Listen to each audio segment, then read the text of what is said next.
अस्सलाम वालेकुम पाकिस्तान, आप देख रहे हैं स्पोर्ट्स बज़। मैं हूं हुसैन लियाकत। आज अगर बात की जाए पाकिस्तान और न्यूजीलैंड की सीरीज़ की, तो पाकिस्तान और न्यूजीलैंड की सीरीज़ का आगाज़ कल से रावलपिंडी क्रिकेट स्टेडियम में होगा। 5 मैचेस की T20 सीरीज़ का आगाज़ कल पाकिस्तान के मियारी वक्त के मुताबिक शाम 7 बजे होगा। बल्कि आज की अगर बात की जाए तो पाकिस्तान और न्यूजीलैंड की टीम्स दोनों ही प्रैक्टिस सेशन में हिस्सा लेंगी और उसके बाद ट्रॉफी की रोनमाई भी आज ही होनी और फिर साथ प्रेस कॉन्फ्रेंस भी करेंगे पाकिस्तान के कप्तान बाबर आजम और न्यूजीलैंड के कप्तान ब्रेसवेल। अगर बात की जाए, बहुत सारी इंपॉर्टेंट डेवलपमेंट्स हुई हैं इस सीरीज़ में। अगर पाकिस्तान के पॉइंट ऑफ व्यू से बात की जाए तो एक बहुत ही इंपॉर्टेंट सीरीज़ है जिसमें पाकिस्तान के रिटायर्ड प्लेयर मोहम्मद आमिर 4 साल बाद वापसी कर रहे हैं। अगर मोहम्मद आमिर के साथ बात की जाए इमाद वसीम की, तो इमाद वसीम भी हाल ही में क्रिकेट से रिटायर हुए थे, लेकिन अब इंटरनेशनल क्रिकेट में उनकी भी वापसी है और हम उम्मीद रखते हैं कि मोहम्मद आमिर और इमाद वसीम को आप खेलते हुए भी देखेंगे। अभी तक वो स्क्वाड में तो ज़रूर हैं, लेकिन इस तरह का कॉम्बिनेशन टीम का लग रहा है कि शायद कल ही आपको मोहम्मद आमिर भी खेलते हुए नजर आएँ और इमाद वसीम भी खेलते हुए नजर आएँ। अगर बात की जाए सीरीज़ के हवाले से, तो इस सीरीज़ में शाहीन शाह अफरीदी को इससे पहले कप्तान बनाया गया, फिर शाहीन शाह अफरीदी की कप्तानी उनसे ले ली गई। सिर्फ न्यूजीलैंड का दौरे में ही वो पाकिस्तान क्रिकेट टीम के कप्तान रहे और उसके बाद अगर शाहीन शाह अफरीदी की बात की जाए तो उनकी परफॉर्मेंस को इतनी ज़्यादा दीदनी नहीं थी। 5 मैचेस में से 4 मैचेस में उन्हें शिकस्त का सामना करना पड़ा। एक मैच वो जीत सके और फिर रजीम चेंज हुआ जिसमें ज़का अशरफ साहब तब्दील हुए। उसके बाद मोहसिन नकवी चेयरमैन बने और उनको एक बार फिर बाबर आजम की याद सताने लगी और बाबर आजम, जो कि सबकदोश होने वाले कप्तान थे, आज से 2-3 महीने पहले उनको वापस वाइट बॉल क्रिकेट का कप्तान बनाया गया। अभी तक टेस्ट क्रिकेट का भी फैसला नहीं हुआ कि टेस्ट क्रिकेट के कप्तान क्या शान मसूद बरकरार हैं या नहीं हैं, और उसके बाद जो 2IC हैं बाबर आजम के, कौन होगा सेकंड इन कमांड, कौन होगा वाइस कप्तान, इसके हवाले से भी कोई बात नहीं हुई। अगर बात की जाए कल की प्रेस कॉन्फ्रेंसेस की, तो कल 2 प्रेस कॉन्फ्रेंसेस हुई। एक प्रेस कॉन्फ्रेंस की है अजहर महमूद ने और एक प्रेस कॉन्फ्रेंस की ब्रेसवेल ने। और प्रेस कॉन्फ्रेंस में अजहर महमूद ने चीदा चीदा सवालों के बहुत ही मानी खेज जवाब दिए। अजहर महमूद के मुताबिक अगर पहले इस सवाल की बात की जाए तो उन्होंने मोहम्मद आमिर और इमाद वसीम के हवाले से कहा कि ये बड़ा ही खुशाइंद है, मोहम्मद आमिर भी वापस आ चुके हैं, इमाद वसीम भी वापस आ चुके हैं और यकीनी तौर पर पाकिस्तान की टीम मजबूत होगी। क्या आमिर और इमाद वसीम को उस तरह से पूरा मौका नहीं मिलेगा? आप देखते हैं कि पहले 5 मैचेस में 5 मैचेस ही मोहम्मद आमिर और इमाद वसीम को दिए जाएंगे या फिर उनकी परफॉर्मेंस के ऊपर देखा जाएगा। लेकिन सवाल के जवाब में क्या कुछ कहा अजहर महमूद ने, आइए सुनते हैं अजहर महमूद की ज़ुबानी के इमाद वसीम और मोहम्मद आमिर के हवाले से वो क्या कहते हैं। तो आपको सारी जो गेम के एक्सपेक्ट्स हैं वो आपको सारे कवर नज़र आएंगे। हमारी बड़ी बैलेंस साइड है। अगर आप देखें तो हमारे पास 2 ऑलराउंडर हैं, उसके साथ जो फास्ट बॉलिंग डिपार्टमेंट है वो भी बड़ा स्ट्रॉन्ग है। डेफिनेटली आमिर एंड इमाद के वापस आने से वो एक जो है हमें एज मिलता है कि हम उनको किसी भी वक्त यूज़ कर सकते हैं। And then the batting lineup, you know, like I think best Pakistan की जो बैटिंग लाइनअप है इस वक्त जो बेस्ट अवेलेबल टैलेंट है वो आपको इसमें नज़र आएगा। जहाँ तक आपने बात की कि वाइस कैप्टनसी की, आई थिंक कि वाइस कैप्टनसी का डिसीजन जो है वो PCB का डिसीजन है, उसमें मेरा कोई लेना देना नहीं है। आई थिंक वो PCB has a right to decide who is the vice captain.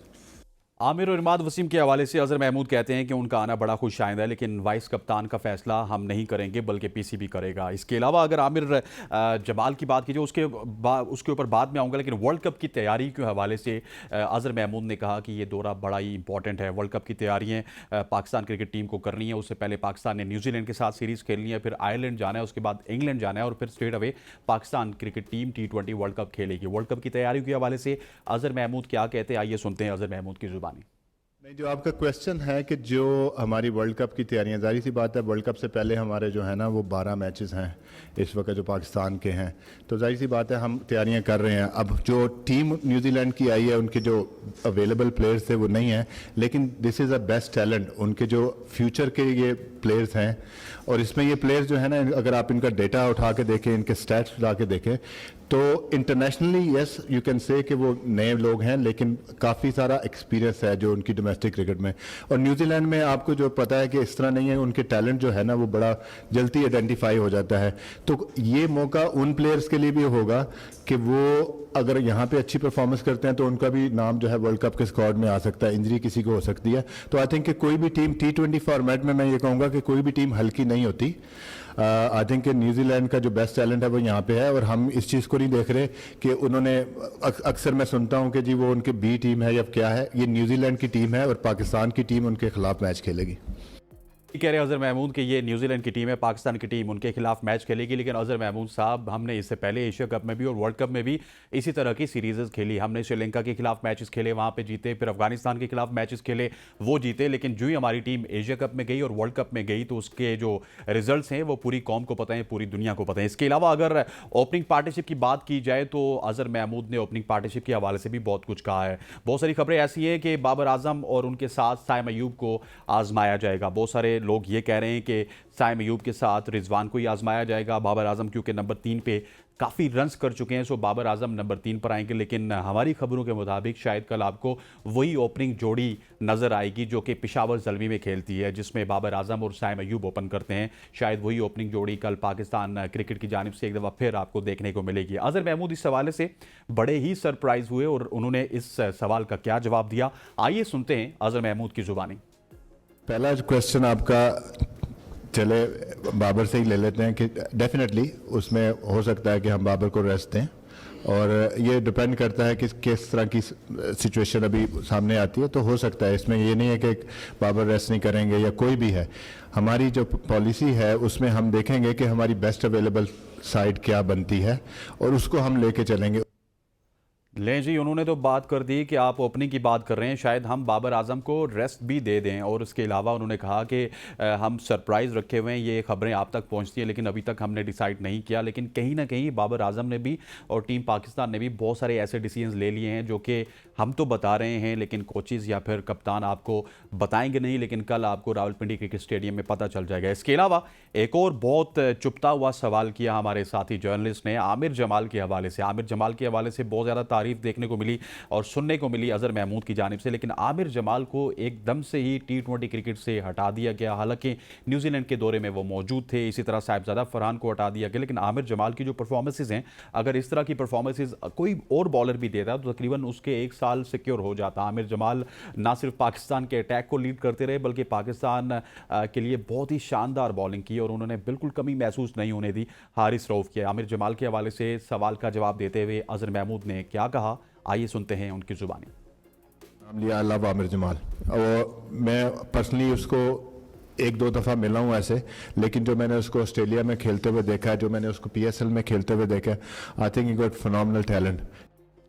जी, तो आमिर जमाल के साथ मैं प्यार करता हूँ, I love Aamer Jamal, phenomenal talent हैं। लेकिन आमिर जमाल को बाहर क्यों निकाला गया ये नहीं बताया गया अजहर महमूद की जानिब से। और मेरा ख्याल है कि जब आप किसी एक शख्स को ले आते हैं, उसको प्रायोरिटाइज कर लेते हैं कि ये हमारे लिए टेस्ट क्रिकेट भी खेलेगा, वाइट बॉल क्रिकेट भी खेलेगा, तो आपको थोड़ा सा पेशेंस का मुजाहरा करना चाहिए। क्योंकि आमिर जमाल को हमने हालिया PSL में देखा है, बॉलिंग के साथ शायद उनकी इकॉनमी 8 से 9 को टच ज़रूर करती है, लेकिन बैटिंग के साथ वो कभी 70 रन बना रहे थे, कभी 50 रन बना रहे थे, कभी 40 रन बना रहे थे।